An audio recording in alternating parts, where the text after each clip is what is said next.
நெட்டில் சர்ச் பண்ணும்போது Tamil Nadu cube association வந்து ரொம்ப ஃபேமஸாக இருந்தது. ஸோ ஃபஸ்ட்டு டேவே நான் கூட்டிகிட்டு வந்து சார் கிட்ட காமிக்கும் போது சார் வந்து பண்ணுவாரா அப்படின்ற மாதிரி கேட்டார். அப்போது அவர் முன்னாடியே ஒரு தடவை செஞ்சு காமிச்சார்.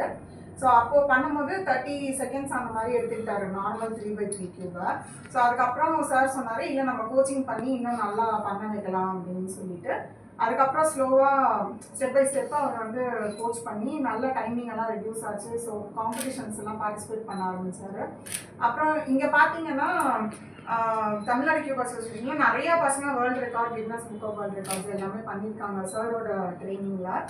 ஸோ அதை பார்த்தோன்னே எங்களுக்கும் ஒரு மோட்டிவேஷன், நாங்களும் பண்ணணும் அப்படின்னு சொல்லிட்டு. ஸோ 2023 அவர் ஃபஸ்ட்டு வேர்ல்டு ரெக்கார்ட் பண்ணார். ஸோ அது பண்ணும்போது கண்ணை கட்டிட்டு உடன் கியூபை வந்து 2.1 செகண்ட்ஸில் சால்வ் பண்ணார்.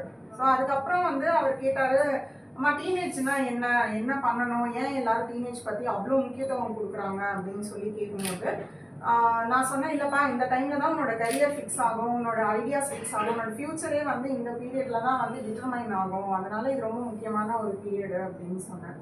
ஸோ அதுக்கப்புறம் இதை எப்படிமா மெமரபுளாக பண்ணலாம் அப்படின்னு சொல்லி அவர் கேட்கும்போது, நீ வருஷம் ஒரு வேர்ல்டு ரெக்கார்ட் பண்ண, அப்போ அது உனக்கு நல்லா ஃப்ரூட்ஃபுல்லாகவும் இருக்கும், ஃப்யூச்சருக்கும் ரொம்ப ஹெல்ப்ஃபுல்லாக இருக்கும், அண்ட் உனக்கும் அது நல்லா ஒரு மெமரபுளாக இருக்கும் அப்படின்னு சொல்லிட்டு.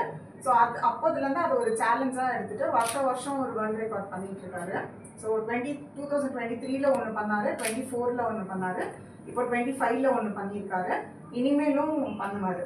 ஸோ 25 இப்போ அவர் கடைசியாக பண்ண வேர்ல்டு ரெக்கார்ட் பார்த்தீங்கன்னா, ஒரு கையில் பட்டர்ஃப்ளை கோம் பண்ணிட்டு இன்னொரு கையில் 2x2 கியூபை சால்வ் பண்ணிட்டு ஓரலாக திருக்குறள் சொல்லிக்கிட்டே 3 ஆக்டிவிட்டி சைமல்டேனியஸாக 5 கியூப் சால்வ் பண்ணியிருக்காரு. 1 minute 14 செகண்ட்ஸில் பண்ணியிருக்காரு. ஸோ ஆனந்த் சார் தான் அவர் ஸ்டெப் பை ஸ்டெப்பு ஒரு ஸ்டேஜ்லேயும் மோட்டிவேட் பண்ணி என்கரேஜ் பண்ணி அவன் என்னால் முடியல அப்படின்னு சொல்லி உட்காரும் போதும் இல்லை அவனால் டெஃபினட்டாக முடியும் அப்படின்னு சொல்லி மோட்டிவேட் பண்ணுறது ஆனந்த் சார் தான். So thank you very much sir. Every year நீங்கள் டிஃப்ரெண்ட்டாக யூனிக்காக டாபிக்ஸ் கொடுக்குறீங்க, ரொம்ப சேலஞ்சிங்காக இருக்குது. Thank you so much. அண்ட் இன்னொரு ரொம்ப முக்கியமான விஷயம், எங்கள் அப்பா அம்மாவை நான் ரொம்ப தேங்க் பண்ணி ஆகணும். அவங்களோட சப்போர்ட் இல்லைன்னா என்னால் சித்தார்த்துக்கு இவ்வளோ டைம் ஸ்பெண்ட் பண்ண முடியாது. ஸோ அந்த விதத்தில் I thank my parents also. And மூணாவதாக சொல்லணும் அப்படின்னாக்கா மை ஹஸ்பண்ட், அவர் ரொம்ப சப்போர்ட்டிவ். எதுலேயுமே வந்து ஏன் என்னன்னு கேட்க மாட்டார். பையனோட இன்ட்ரெஸ்ட்காக அப்படின்னா ஓகே கோ ஹெட்ன்ற மாதிரி சொல்லிடுவார். So I thank my husband also. And last but not the least, எங்களுக்கு சப்போர்ட் பண்ண எல்லா ஃப்ரெண்ட்ஸ், ஃபேமிலி எல்லாருக்கும் ரொம்ப தேங்க்ஸ். அண்ட் ஓகே, இதை பற்றிலாம் சொல்லணும்னா நிறையா சொல்லலாம். அவர் வந்து இவர் education minister Anbil Mahesh Poyyamozhi sir வந்து 2 வாட்டி கூப்பிட்டு பாராட்டியிருக்காரு.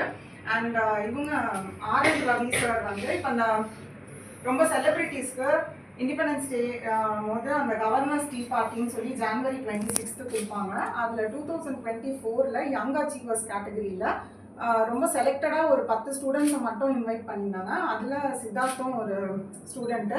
நீங்கள் இன்விடேஷன் கூட இங்கே டிஸ்பிளே பண்ணியிருக்கோம். ஸோ அவர் அதுக்கப்புறம் சப்சிக்வெண்ட்டாக அவருடைய பர்த்டே பார்ட்டிக்குமே வந்து மொத்தமே ஒரு 20-30 பேர் தான் க்ளோஸ் சர்க்கிளாக தான் இன்வைட் பண்ணியிருந்தார், அவுட் சைடர்ஸை. ஸோ அதுக்குமே எங்களுக்கு ஒரு ஆப்பர்ச்சுனிட்டி கிடச்சிது. எல்லா ஆப்பர்ச்சுனிட்டியும் ஆனந்த் சார் தான் க்ரியேட் பண்ணி கொடுப்பாரு. பட் கிடைச்சிது, அவரோட அச்சீவ்மெண்ட்டுக்கு அது ஒரு ரெக்கக்னிஷனாக இருந்தது.